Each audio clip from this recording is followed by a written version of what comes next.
Baik para Tribuners sekalian, ada pertanyaan dari Tribuners ya. Bagaimana hukum puasa tapi tidur seharian? Masya Allah ya. Hal ini sering kita temui ya, Masya Allah, pada bulan Ramadan tentunya. Nah, beberapa pakar ulama usul fikih berpendapat bahwa tidur seharian tersebut bukanlah sesuatu hal yang membatalkan puasa.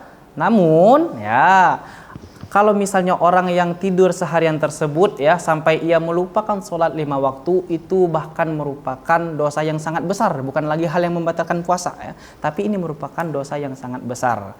Nah, kalau misalnya kita melakukan tidur seharian ketika bulan Ramadan, rasanya sangat disayangkan saja.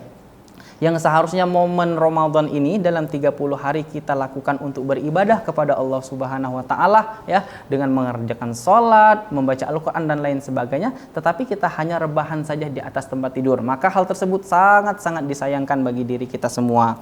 Nah, ada hadis Nabi Shallallahu alaihi wasallam yang sangat menarik yang disampaikan oleh Abu Hurairah radhiyallahu anhu, berkata bahwa Rasulullah Shallallahu alaihi wasallam bersabda, betapa banyak orang yang berpuasa namun tidak mendapatkan pahala apa-apa selain perasaan lapar dan haus, dan juga betapa banyak orang yang melaksanakan sholat malam tetapi ia hanya tidak mendapatkan apa-apa kecuali mendapatkan bergadang saja. Hadis ini diriwayatkan oleh Imam Ahmad. Nah, menyikapi ya pertanyaan tadi, kalau misalnya kita melakukan tidur seharian, yang kita takutkan adalah kita tidak mendapatkan apa-apa dari Allah Subhanahu wa taala, melainkan hanya mendapatkan lapar dan dahaga saja. Maka dari itu, manfaatkan momen-momen Ramadan ini untuk selalu beribadah kepada Allah Subhanahu wa taala, melakukan sholat, membaca Al-Qur'an. Insya Allah hal tersebut lebih baik untuk diri kita semua. Terima kasih.